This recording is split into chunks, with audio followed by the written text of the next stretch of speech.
오늘 우리가 읽을 본문은 구약성경 사사기 2장 1절로부터 10절까지가 되겠습니다. 이 말씀 교독에서 읽겠습니다. 여호와의 사자가 길갈에서부터 복임으로 올라와 말하되 내가 너희를 애굽에서 올라오게 하여 내가 너희의 조상들에게 맹세한 땅으로 들어가게 하였으며 또 내가 이르기를 내가 너희와 함께한 언약을 영원히 어기지 아니하리니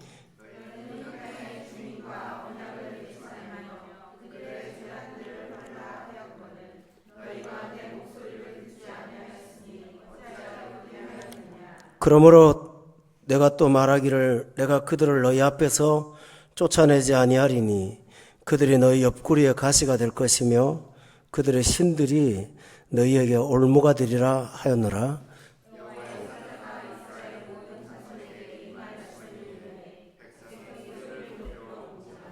그러므로 그곳을 이름하여 복임이라 하고 그들이 거기서 여호와께 제사를 드렸더라.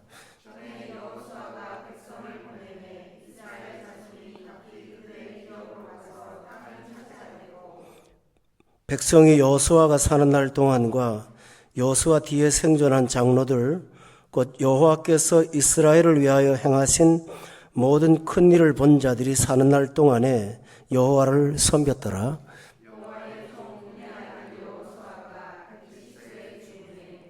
무리가 그 기업의 경내 에브라임 산지 가하스산 북쪽 딥낫 헤레스에 장사하였고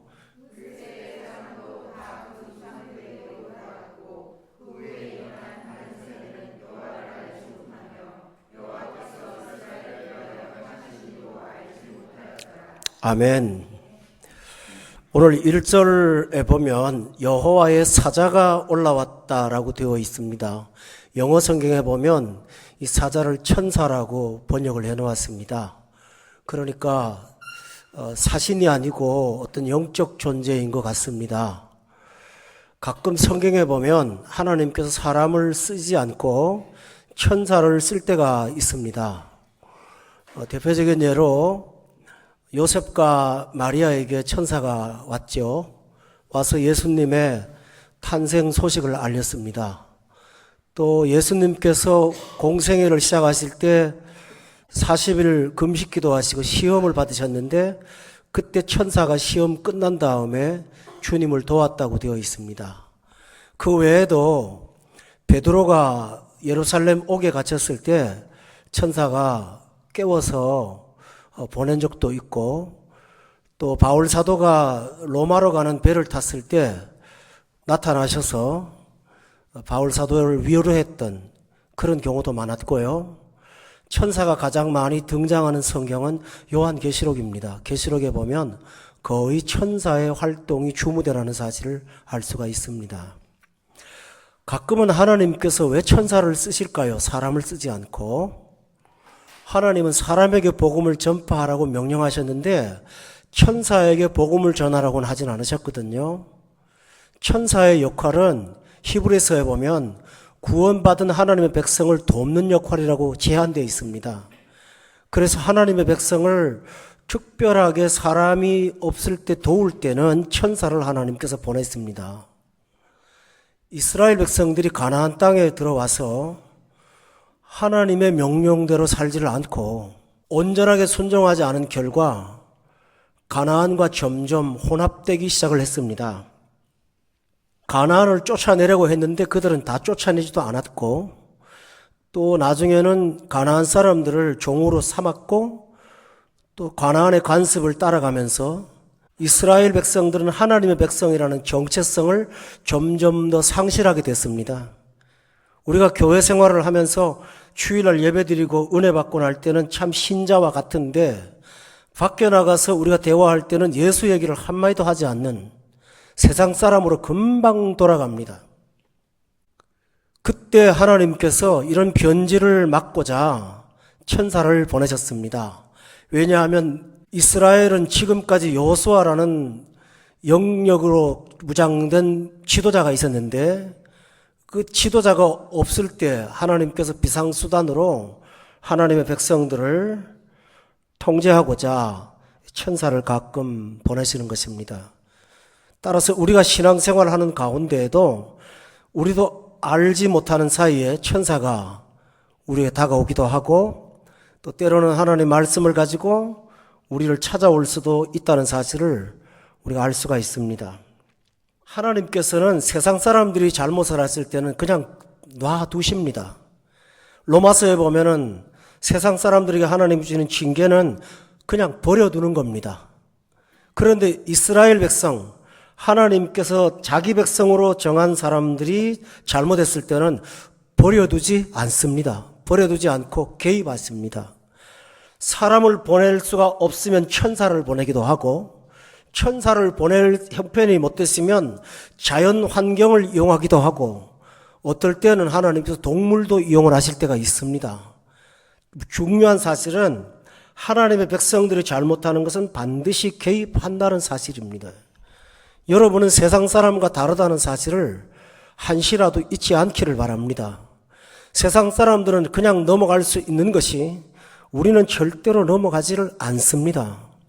세상 사람들 주일 빠지고 11조 떼먹고 뭐 그래봐야 떼먹는 것도 아니니까 관심 안 가집니다. 그러나 믿는 자의 삶은 하나님께서 반드시 찾아오셔서 반드시 하나님께서 개입하십니다. 그 개입이 가혹할 수도 있다는 사실을 여러분은 꼭 기억하시기를 바랍니다. 대단히 중요한 부분입니다. 왜냐하면 호세아서에 보면 하나님의 말씀이 있습니다. 내가 너를 어찌 아드마같이 놓겠고 너를 어찌 스보임같이 버려두겠느냐. 내가 너를 향한 긍휼이 마음에 불붙어서 견딜 수가 없노라. 내가 너를 침 삼킬 동안도 잊지 않았고 눈동자같이 너를 돌보고 머리털까지 세신바 되었다고 앉고 서고 자고 눕는 것을 아신다고 시편 기자를 통해서 말씀하고 있어요. 따라서 우리는 하나님의 간섭 속에 살고 있다는 사실을 꼭 기억하시기를 바랍니다. 여러분이 밖에 나가서 여러분의 자녀들 또래되는 같은 나이라도 간섭하지 않습니다. 그러나 자녀는 간섭합니다. 이것처럼 하나님은 하나님의 자녀를 간섭하십니다. 그 간섭의 방법이 말씀을 보내시는 것입니다. 말씀을 보내서 간섭하는 겁니다. 따라서 여러분이 예배를 통해서 하나님 말씀을 들을 때 하나님이 내게 다가오셔서 간섭하신다고, 개입하신다고 들으셔야 됩니다.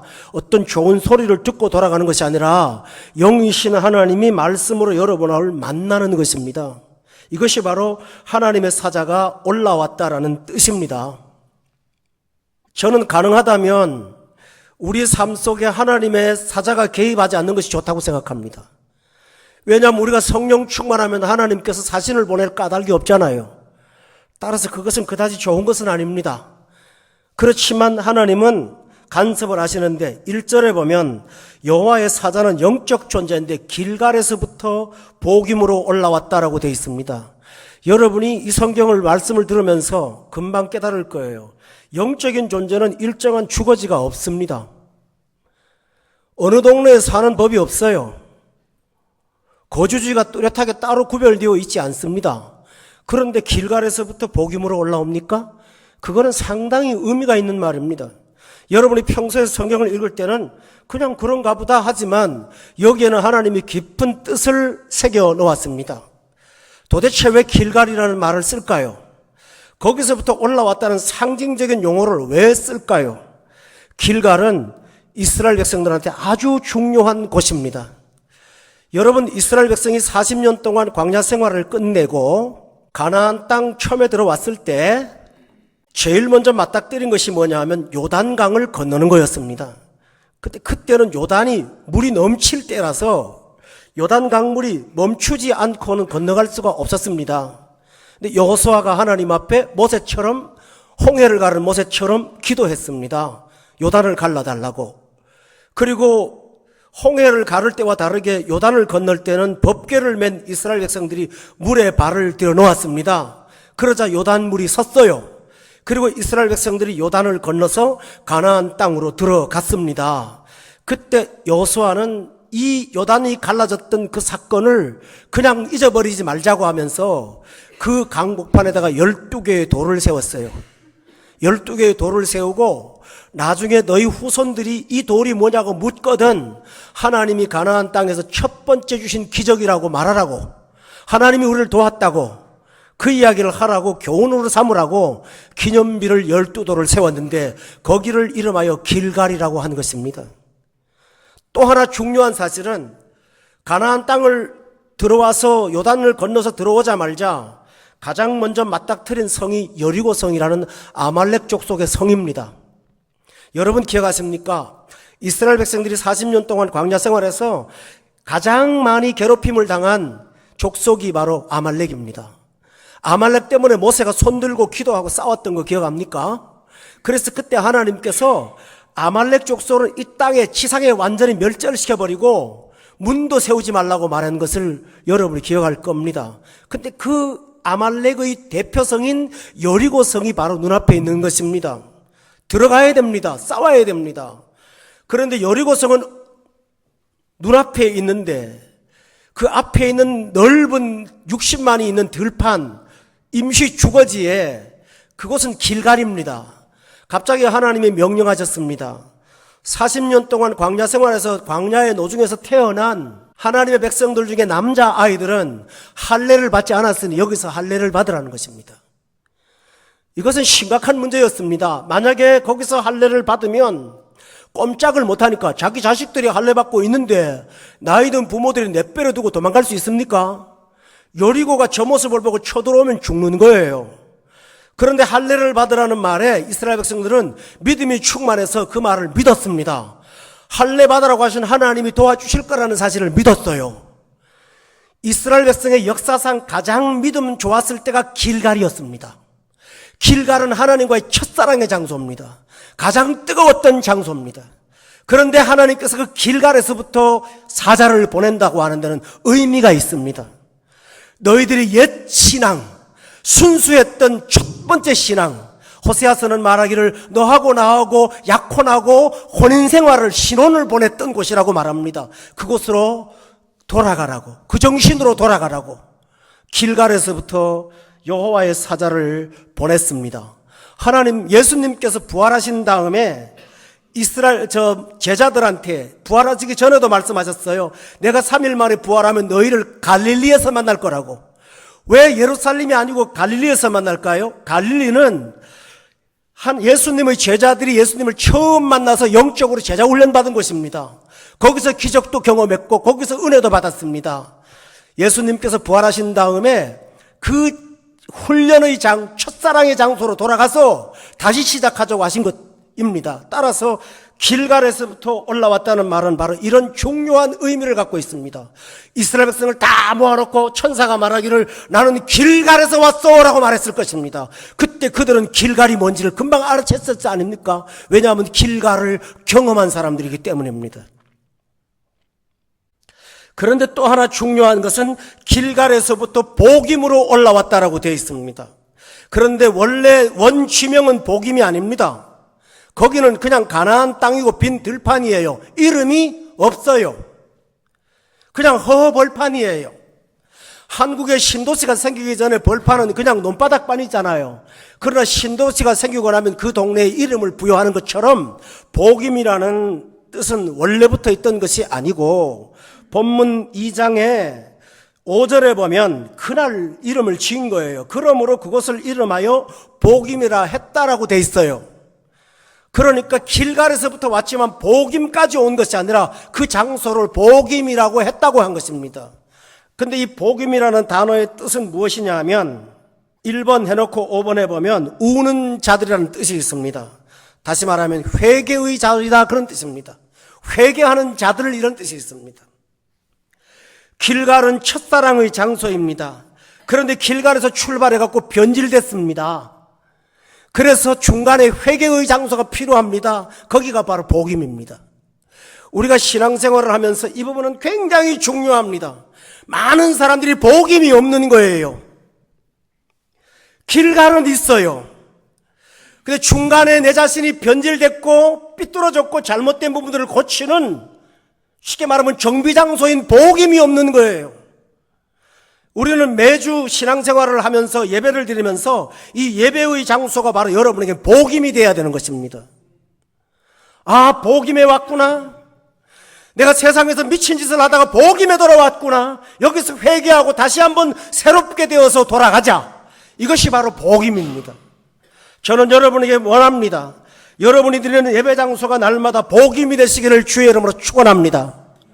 여러분이 엎드리는 통회의 자리가 복임이 있어서 우리 신앙생활 가운데 복임은 반드시 있어야 됩니다. 그래야 우리는 삐뚤어진 길을 바로잡고 어그러진 길을 똑바로 피고 낮은 곳을 메우고 높은 곳을 깎는 그 과정을 여러분이 거치게 될 줄로 믿습니다. 이 복임은 통회의 장소입니다. 본문 4절에 보면 여호와의 사자가 이스라엘 모든 자손에게 이 말씀을 이르매 백성이 소리를 높여 울었다고 되어 있습니다.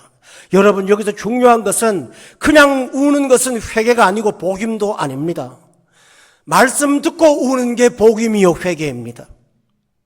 우리 살다가 보면 눈물 많이 나잖아요. 울기도 하고 화나서 울고 속상해서 울고 슬퍼서 울고 미안해서 울고 많이 울잖아요. 그러나 그 눈물은 복임이 아니에요.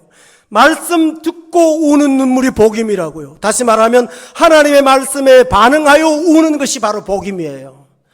오늘 저와 여러분이 이 말씀을 들으면서 우리 신앙생활 가운데 과연 복임이 얼마나 있는가 한번 돌아보실 필요가 있지 않겠습니까? 눈물이 있는 사람은 하나님의 씻김을 얻고 그리고 다시 한번 새롭게 되는 은혜를 받을 수가 있기 때문에 우리 모두는 복임이 반드시 필요하다는 사실을 꼭 기억하시기를 다시 한번 거듭 강조합니다. 하나님의 사자의 말씀은 무엇일까요? 본문의 2절과 1절에 보면 언약이라는 중요한 단어가 2번 나옵니다. 첫 번째 언약은 2장 1절에 보니까 내가 너희와 함께한 언약입니다. 여기서 나는 여호와 하나님입니다.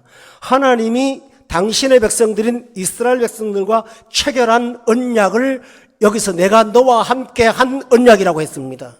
맺은 언약이라고 하지 않고 함께한 언약이라고 했습니다. 그런데 2절에 보십시오. 2절에 나오는 언약은 이 땅의 주민과의 언약이라고 되어 있습니다. 이것은 가나안 백성들과의 언약입니다. 하나님의 언약이라는 건 뭘까요? 하나님의 언약은 가나안 땅에 들어가기 전에 하나님께서 이스라엘 백성들에게 체결하신 것이 있습니다. 너희가 들어가서 내 말을 듣고 순종하면 그 땅이 젖과 꿀이 흐르는 땅이 될 것이라. 하늘의 비를 흡수한다.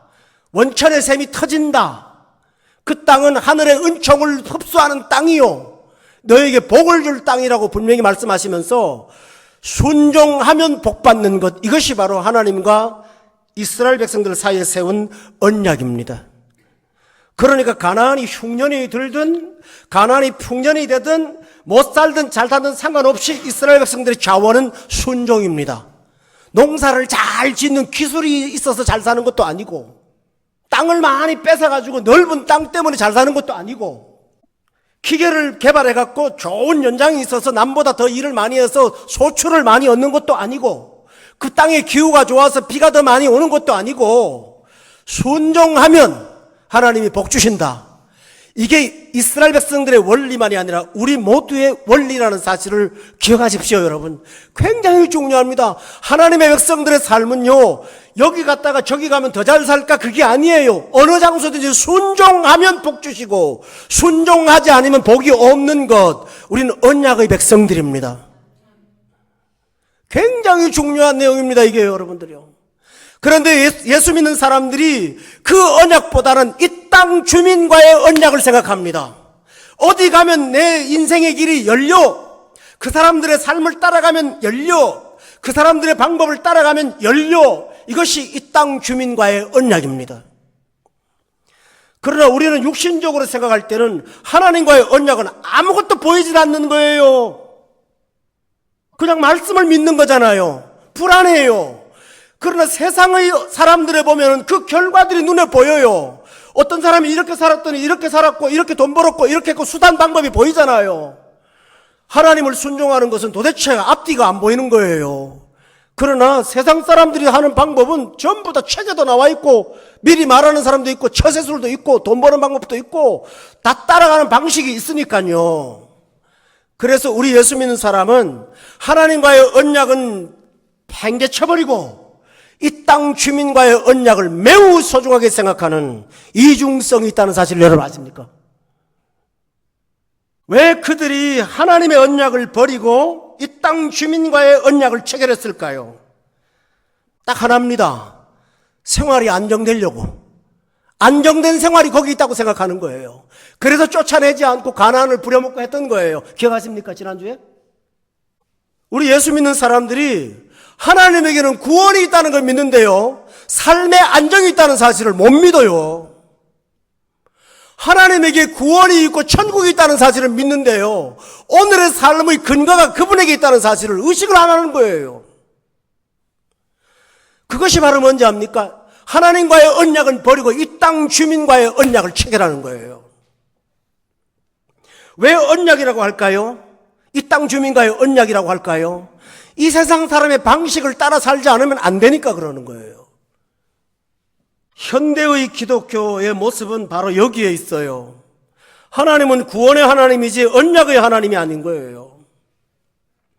내가 예수를 믿는 것은 절대로 버리진 않아요. 그러나 하나님으로부터 삶의 모든 것들이 온다는 사실에 대해서는 의식하지 않고 내 수단으로 살려고 해요. 아담의 법칙으로 살려고 해요. 땀 흘려서 먹으려고 해요. 물론 성실할 수도 있어요. 그러나 바로 거기에서 문제가 있다고 오늘 여호와의 사자가 그 말을 하고 있는 거예요. 여러분, 이것은 도덕성의 문제나 윤리의 문제도 아니니까 영적으로 깨어있지 않는 사람은 그게 뭔 죄라고 양심의 가책을 못 느끼는 거예요.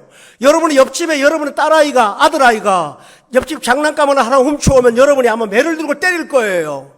그러나 여러분은 세상을 훔치러 가면 여러분 자신을 정당화시키지 양심의 가책을 느낍니까? 예수가 아니고는 죄를 죄로도 모릅니다, 여러분. 그러니 양심이 화인 맞은 거예요, 그 부분에 관해서. 세상 사람의 방식을 쫓아가는 게 뭐가 그렇게 잘못이라고. 그러나 오늘 본문에 보세요. 하나님은 긴급히 개입하잖아요. 천사를 보내서 이 일을 지적할 만큼 이 부분은 너무 중요한 부분인데 오늘 그리스도인들이 이런 이중성에 대해서 의식이 없어요. 그래서 전문 용어로 싱크리티즘, 혼합주의라는 게 생겼다고요. 이스라엘 백성들의 사사기의 한결같은 주장이 뭔지 압니까? 우리가 언제 하나님을 섬기지 않았습니까? 우리가 언제 하나님 백성이 아닌 적이 있습니까? 그들은 그랬습니다마는 언약은 버리고 이 땅 주민과의 언약을 체결하는 것입니다. 그 언약이 뭡니까? 너희들하고 나하고 약조하자. 너희들은 물 길어주고 장작 패는 사람이 되라. 가나안 땅 사람들한테. 우리를 통해서 노력을 해. 그러면 내가 안전을 지켜줄게 하고 서로 약조를 했잖아요. 이게 바로 이 땅 주민과의 언약인 거예요. 오늘 이 말씀이 여러분의 생애에 매우 중요한 기준이 되기를 저는 정말 바랍니다. 바로 여기서 문제가 일어나는 거거든요. 전쟁도 하나님께 속한 것이고 부도, 기도, 능도, 능력도 다 주께로 온다는 다윗의 고백을 여러분도 믿으십니까? 다윗은 성전을 질 때 부와 기가 여호와께로 오고 높아지고 낮아지는 것이 여호와께로 말미암고라고 고백하지 않았습니까? 사무엘의 어머니 한나가 뭐라고 했습니까? 하나님께서 부한 자를 공수로 돌려보내주고 가난한 자에게 7좌측을 세우고 당신의 백성을 걸음더미에서 방백처럼 세우시는 하나님이라고 믿으십니까, 여러분? 전부 다 그런 고백을 했어요.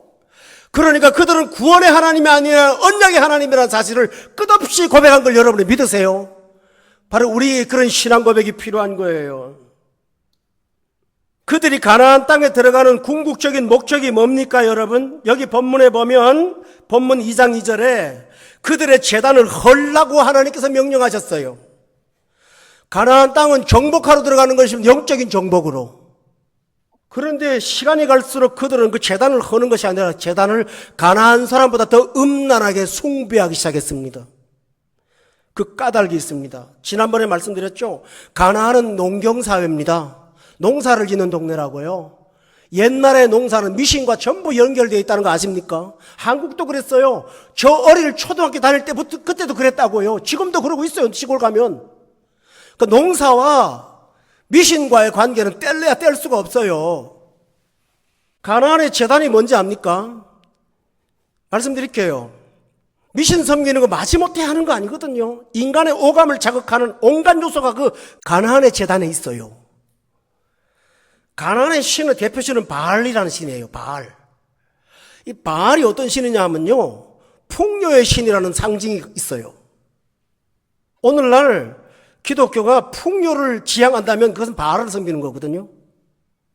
이 바알을 섬기는 방법이 풍요를 얻기 위해서, 여기 미성년자도 있어 미안합니다만 외간 여자들하고 부부 생활을 하는 거예요. 그게 뭐 공적인 예배예요, 그게.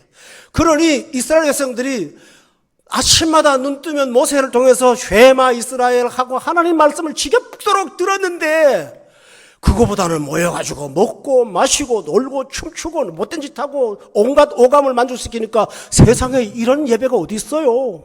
홀랑 빠지는 거예요. 그러니 가나안이 절간에 가서 엎드려 절하는 걸 나는 기독교인데 하고 마지못해 하는 그게 아니고 자기들도 앞에 가서 뛰어가는 거예요. 너무 좋은 거예요. 이런 좋은 신앙을 놔두고 왜 그렇게 고리타분하게 사는지 모르겠다. 이렇게 믿으면 되는 걸 왜 그따위로 믿어? 그 권목사 교회 가면 아주 골치 아파, 거기는. 그렇게 믿으면 안 돼. 요즘에 그런 세상이 아니야. 이것도 하고 저것도 하고 바이올린도 하고 첼로도 하고 뭐도 하고 해야 될 거 아니야. 제가 좀 노골적인가요? 얼마나 좋아요. 자아를 성취하고 보여주고 뻔뻔하게 나타나고 사람 폼나고 좋잖아요. 그잖아요. 바알 신의 어떤 전형적인 모습들입니다, 여러분. 그런데 아침마다 가서 말씀 듣고 또 아멘하고 또 회개하고 보긴 마라 그랬었고 돌아오고, 이게 뭔 신앙인가? 그들은 그래서 금방 변질되기 시작했습니다, 여러분. 사람이 변질된 사람이 돌아오는 건 너무 어려워도요, 변질되는 건 순식간이에요. 제가 사우디에 있을 때 어떤 목사님이 아주 말씀 정확하게 전하시고 성경대로 사실은 참 귀한 목사님 계셨어요. 10몇 년 동안 그 목사님 계시다가 그 목사님이 미국으로 부임하 가셨는데, 한 달 뒤에 저를 부흥 강사로 오라 그래서 갔는데요, 교회가 완전히 신비주의에 빠져버렸는데 한 달 만에 홀랑 빠졌더라고요. 10년 동안 그렇게 훈련받은 교인들이 어디 간 게 없어요. 난 그거 보고 정말 충격 먹었어요, 나는요. 사람이 이럴 수가 있구나. 10년의 세월이 하루아침에 무너질 수 있구나. 여러분도 얼마든지 그럴 수 있습니다. 한국 가서 어디 가서 집회가지고 헷가닥 한번 해가지고 오면 그 색깔 물들어가지고 1년도 안 빠지는 거예요. 여러분 눈을 보면 아죠. 보여, 그게 다. 따라서 이 가나안 땅의 주민의 언약이 얼마나 매력적이고 사람의 오감을 만족시키는지를 여러분 알아야 됩니다. 따라서 여러분이 좋은 것이 하나님의 복은 다 아닙니다. 아멘? 여러분 보세요. 예수님께서 탄생할 때 똑같은 두 여자를 하나님이 쓰셨습니다. 나이 든 엘리사벳이 아기를 가졌어요. 젊은 마리아가 아기를 가졌어요. 나이 든 엘리사벳은 결혼한 여자니까 그 안에서 아기 가진 것은 축복이지 저주가 아니에요. 똑같은 은혜인데, 그러나 마리아가 아기를 가진 것은 뭡니까? 돌 맞아 죽을 일인 거예요. 맞죠? 그러나 하나님은 은혜를 받은 자요라고 둘 다 똑같이 말했어요. 이 사람한테는 이런 색깔의 은혜, 이 사람은 이런 색깔의 은혜입니다. 근데 우리는 내가 좋아야만 은혜로 착각하는 거예요. 그러나 마리아가 받은 은혜는 정확하게 말하면 은혜가 아니지 않습니까? 일생을 얼마나 고통스럽게 삽니까? 똑같은 시간에 엘리사벳을 쓰신 하나님, 마리아를 쓰신 하나님, 은혜의 색깔이 달랐어요. 그러나 보세요. 처음에는 좋았지만 엘리사벳은 조연이었고요, 마리아는 주연을 낳은 분이에요. 그러니 은혜의 궁극성을 여러분이 판단할 수가 있을까요? 있어요, 없어요? 내가 느낌이 좋고, 내가 대한민국이 좋고, 이걸 갖고 여러분 하나님의 뜻이라고 착각하지 마세요. 고통스러워도 하나님의 뜻이 따로 있는 거예요. 바로 여기서 하나님 백성의 언약을 버리는 거예요, 나도 모르게. 이건 사사기의 얘기는 저 먼 옛날에 누구 얘기가 아니에요. 나의 얘기예요. 그런데 하나님은 한결같이 똑같은 방식이에요. 그럴 때마다 하나님은 찾아와요.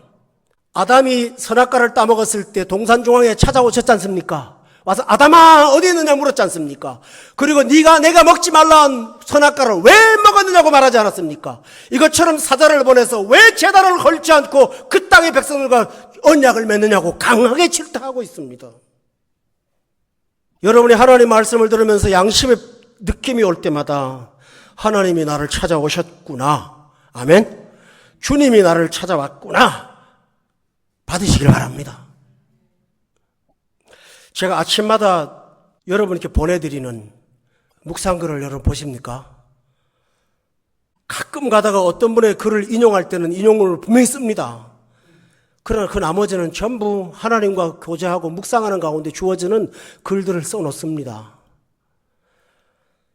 써놓는 게요, 열흘 전에도 쓰고 일주일 전에 쓰니까 그날에 맞는 게 아니에요. 나는 그날 무슨 일을 할지 알아요, 몰라요? 난 몰라요. 근데 성도들의 삶을 보면 너무 그러죠? 목사님 우리 집에 안방 들여다봤나? 나 아니에요. 자료 집사님들이 아세요, 보내시는 분이. 저는 일주일치를 미리 보내니까 그날의 사건을 전 몰라요. 그때 만약에 하나님이 적시하게 여러분에게 그 말씀이 적용되게 한다면 하나님이 여러분을 찾아오신 거라고 믿으세요. 맞죠? 권 목사가 의도적으로 한 거 절대 아니에요. 제가 이런 말을 하는 이유는 하나님이 오신다는 거예요, 말씀으로. 그러므로 찾아올 때마다 그 기회를 놓치지 말고 얼른 돌아서는 것이 여러분이 지혜로운 사람이 되는 방법이라고 믿어요. 근데 하나님은 사자를 보내서 설명을 해요. 빨리 안 돌아오면 이것이 불행의 시작이라고 말해요. 3절에 나오는 참 무서운 말이 그러므로예요. 그 결과가 뭐냐? 3절에 그러므로 내가 또 말하기를 내가 그들을 너희 앞에서 그 다음 말이 뭐라 그랬나요? 쫓아내지 않는다라고 했어요. 나중에 사사기에 보면요, 하나님께서 인간의 죄성을 깨닫게 하시려고 이거를 절대로 보내지 않는다는 말이 나와요. 전쟁을 알게 하려고 안 보내요, 하나님은. 죄는 행복한 환경에 놔두면 자꾸 죄를 더 지니까 어느 정도 좀 고통을 좀 당해야 돼 하고 하나님이 장애의 물을 걷어가지 않으신다는 거예요. 쫓아내지를 않는다는 거예요. 너희들이 안 쫓아냈으니까 나도 그러면 쫓아내지 않을게, 그렇게 되는 거예요. 지난 1장에 보면 쫓아내지 못했다는 말이 얼마나 많이 나와요. 근데 그 말에 대한 반응이 하나님이 나도 너를 안 쫓아내, 그러면 한번 당해봐. 네가 쫓아내지 않은 그 적들을 한번 살아봐 하고 하나님 말씀하시는 거예요. 두 번째가 뭔지 압니까? 본문 3절에 보면 그들이 그냥 있지 않고 너희 옆구리에 가시가 된다라고 했어요. 저는 시골에 살면서 방학 때 나무를 한 일이 참 많습니다. 어릴 때는 아주 나무는 제 몫이었어요. 그래서 우리 친구가 대학 가자. 그래서 무슨 대학? 지계대학. 그러면서 지게지고 산에 올라가서 나무를 해가지고 한낮을 해가지고 오고 저녁에 좀 놀다가 해 떨어지면 방학 때만 나무 하는 게 저 일이었거든요. 근데 나무를 하다 보면 가시가 옆구리에 찔립니다. 이게 들어가요. 움직일수록 들어가요. 근데 이게요, 가만히 있을 때는 전혀 모릅니다. 근데 움직이면 따라 움직여요. 아파요.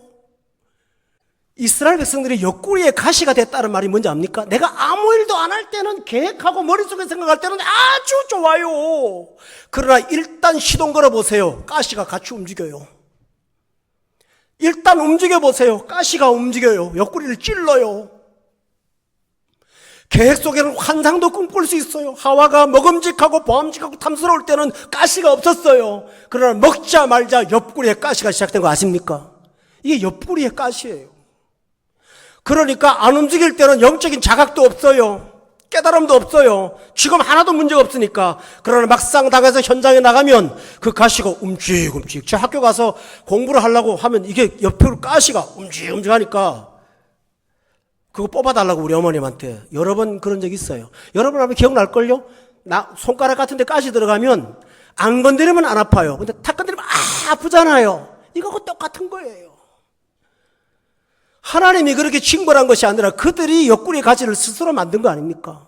저는 여러분에게 이 옆구리의 가시를 만드는 스스로 불행을 만들지 않기를 정말로 권면합니다. 할렐루야. 또 하나 있습니다. 세 번째로 하나님이 말씀하셨습니다. 본문 3절에 보면 그들의 신들이 너희에게 올무가 된다고 했어요. 왜 올무가 됩니까? 올무가 뭐죠? 벗어나지를 못한다는 거예요. 왜요? 가나안 땅 사람하고 먹고 살려면 그 방식 따라가야 될 거 아닙니까? 그렇죠? 못 벗어나요, 거기를요. 못 벗어나는 거예요. 여기서 우리가 아실 사실은 세상은 하나님은 공짜로 주시지만 세상은 절대로 공짜로 주지 않습니다. 여러분이 10개를 갖고 올 걸 생각하고 3개를 주는 게 세상이 아닙니까? 여기 사람을 고용하시는 분들 아시죠? 그 사람을 고용해서 이익이 배가 되지 않으면 여러분이 씁니까? 절대 안 씁니다. 그렇죠? 할 수가 없어요. 저 사람이 우리한테 이익이 된다. 저 사람이 가져오는 부가가치가 얼마나 된다는 계산이 없으면 사람을 안 씁니다, 세상은. 하나님은 아니에요. 다시 말씀드릴게요. 여러분, 하나님과의 언약을 소중히 여기세요. 순종으로 사는 방식을 따라가세요. 이 땅의 거민들과의 언약을 맺지 마세요. 그리고 구별되게 사는 여러분 되시기를 주의 이름으로 축원합니다. 찰스 링마라는 사람이 이랬어요. 제가 잘 쓰는 말인데 들어보세요. 우리는 자유를 갈망하지만 스스로 억압을 만든다. 편하게 살려고 노력하면서 스스로 인생을 어렵게 만든다. 자신이 길을 찾으려고 나서서 길을 잃어버린다. 하나님에게서는 멀어지고 우상을 가까이 한다. 결국은 슬픔의 길을 만들고 만다. 그런데 지금 하나님의 이 경고의 말씀을 듣고 본문 4절에 보면 사사기의 유일한 회개의 장이 나와요. 다 같이 한번 읽어볼까요? 4절 시작.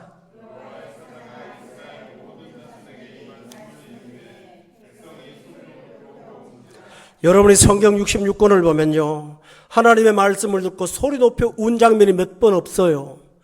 느헤미야 8장에 보면 수문 앞 광장에서 느헤미야가 하나님의 말씀을 전할 때, 레위 백성들이 그 말씀을 풀어줄 때 이스라엘 백성이 통곡을 하고 울어서 너무 우니까 오늘은 안식일이니까 울지 말라고 달랠 만큼 그들은 회개의 영을 열었던 거 기억하십니까? 그때 한번 예수님을 십자가에 못 박았던 군중들이 오순절 성령 강림 다음에 베드로의 설교를 듣고 그러면 우리가 어떻게 하면 좋겠냐고 울었잖아요. 그때 외에 없어요. 그런데 이들이 울었어요. 회개하고 울었어요. 그 회개가 어디서 나왔을까요? 본문 7절에 보면 중요한 일이 나와요. 눈물을 흘렸던 그 사람들은 여호수아가 사는 날 동안과 여호수아 뒤에 생존한 장로들, 여호와께서 이스라엘을 위하여 행하신 모든 큰일을 보았던 사람들이에요. 경험하시죠? 광야 생활에서 하나님이 누구신지를 경험했어요. 여호수아의 영적인 지도력을 깨달았었어요. 모세의 말씀을 듣고 은혜 받았어요. 그랬잖아요. 그러니까 길갈 이전에 영적 경험이 있는 사람들이에요. 그러니까 얼른 깨달았어요. 아, 우리가 정말 잘못하고 있구나. 우리가 광야를 생각해 볼 때 얼마나 부패하고 타락했는지 몰라 하고 통곡하고 우리의 모습이 이게 아니야. 이게 뭐야 이게. 가나안 땅에 와서 이것이 뭐야. 40년 동안 그 고생하고 와서 이게 뭐야 하고 자기들은 울기 시작했습니다. 회개의 영이 일어난 거예요.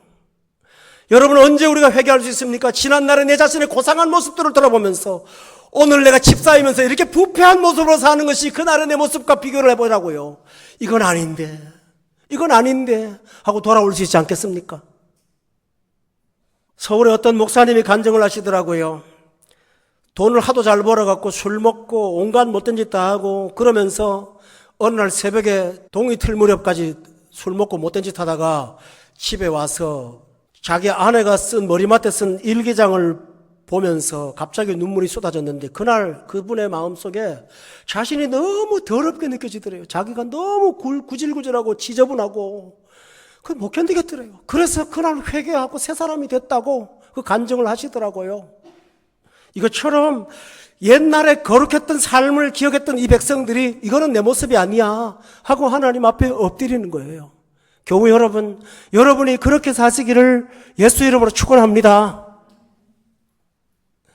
제가 미국에 집회를 갔다가 우리 아이가 갈 학교가 어떤가 하고 보고 싶어서 제가 그거 가지도 못한 학교인데요. 스탠포드를 갔어요. 보내고 싶어갖고. 떨어졌지만.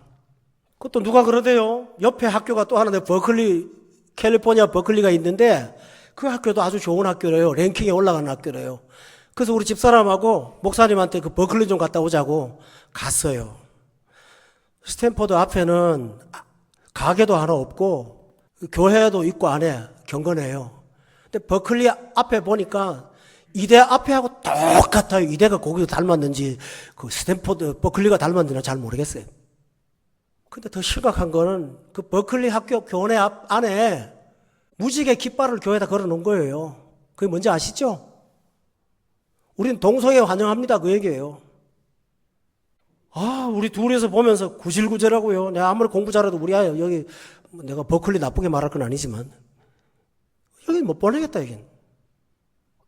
이것처럼 거룩한 삶을 흠모했던 사람들은 그런 걸 못 살아요. 맞죠? 못 견뎌요. 제가 경상북도 의성에 있는 한 팔성교회라고 하는 교회인데 그 교회는 한 100년 조금 가까이 된 아주 오래된 교회입니다. 그 교회 가서 부흥 집회를 하라고 해서 했는데 거기 계시는 분들이 다 연세가 상당히 고령이에요. 다 연로하신 어른들이에요. 근데 부흥집회 역사상 제가 가장 많이 은혜를 받았어요. 예배 시간마다 통곡을 하고 우시고, 끝난 다음에 차를 한잔하는데 그 어른들이 모여가지고 수십 년 전에 우리 교회에 일어났던 부흥의 역사를 다시 한번 경험하는 것 같다고 그날을 몹시 그리워하면서 우는 걸 봤어요.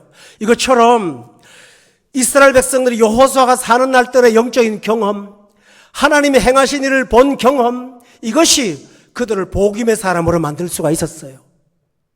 여러분이 회개할 수 있는 방법이 뭡니까? 내가 이 모습으로 살면 안 돼. 나는 과거에 거룩한 사람이었어.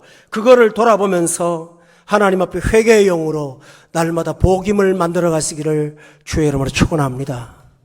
이게 얼마나 중요한지를 10절을 통해서 한번 보겠습니다. 10절에 보면 그 세대의 사람도 다 그 조상들에게로 돌아갔어요.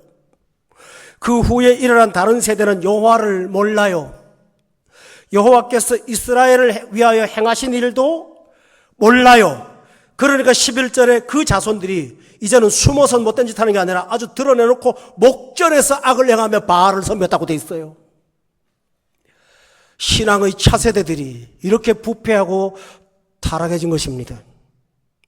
오늘 여러분들이 이 세대의 사람들이라는 것을 그래도 감사하시기를 주의 이름으로 축원합니다. 우리에게 이런 영적인 조상들이 있고 하나님 앞에 엎드려는 신실한 경험이 있다는 것이 이 사회의 그래도 마지막 복이라고 생각하고 좀 믿습니다. 오늘 여기 주일 학생들도 있고 있지만은 여러분들이 11절의 세대가 안 되기를 바라는 거예요.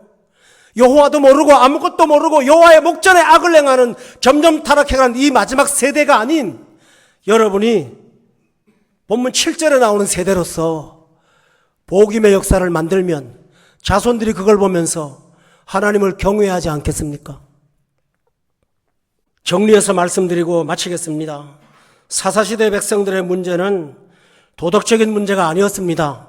세상 사람화 되어가는 거, 세속화 되어가는 거, 가나안 사람을 점점 닮아가면서 하나님과의 언약을 가벼이 여겼던 것, 여기서부터 문제가 출발했습니다. 그러나 하나님의 은혜는 사자를 보내서 말씀으로 간섭하시는 것이니까 여러분이 말씀을 들을 때마다 이게 은혜라는 사실을 믿고 살기를 바랍니다. 그렇다면 여러분은 그 말씀의 반응으로 길갈에서부터 온 말씀을 복음으로 만드시기를 바랍니다. 그리고 또 중요한 사실은 7절입니다. 7절을 다시 보시면 백성이 여호수아가 사는 날 동안과 여호수아 뒤에 생존한 장로들 여호와께서 이스라엘을 위하여 행하신 모든 큰일을 본 자는 고단 말이 중요합니다. 그날만 울고 회개하지 않았어요. 사는 날 동안에 우리 따라합시다. 평생을 사는 날 동안에 그들은 여호와를 섬겼습니다. 따라합시다. 사는 날 동안에 여호와를 섬겼더라. 복음의 역사가 그들을 인생을 반전시킨 것입니다. 그래서 급속히 가난화되어 갈 수 있던 것들을 잠깐이라도 멈췄던 그 짧은 기간에 부흥의 기간이 사사시대에 온 것처럼 여러분에게도 여러분 개인이나 저나 우리 모두에게 이 복음의 역사가 다시 한번 일어나기를 우리 모두 갈망합시다. 그리고 그렇게 되기를 원합니다. 기도하겠습니다. 전능하신 하나님 아버지, 오늘 이 말씀 가운데 우리의 양심을 두드리는 하나님의 음성이 무엇입니까? 우리가 하나님의 언약을 가벼이 여기고 가나안과의 언약을 소중히 여기면서 세상을 따라 살다가 나 자신도 모르게 너무나 먼 길을 떠나와 있습니다. 아버지 하나님, 회복시켜 주시옵소서. 돌아가게 하옵소서. 하나님과의 온전한 언약의 관계 속에 들어가게 도와 주시옵소서. 우리 신앙생활 가운데 날마다 복음이 일어나게 도와 주시옵소서. 회개의 영이 일어나게 도와 주시옵소서. 그래서 하나님 앞에 회복을 얻게 하시고 다시 한번 순전한 사람으로 주를 따라 사는 참된 백성들로 살아갈 수 있도록 축복해 주시옵소서. 예수님 이름으로 기도드렸습니다. 아멘.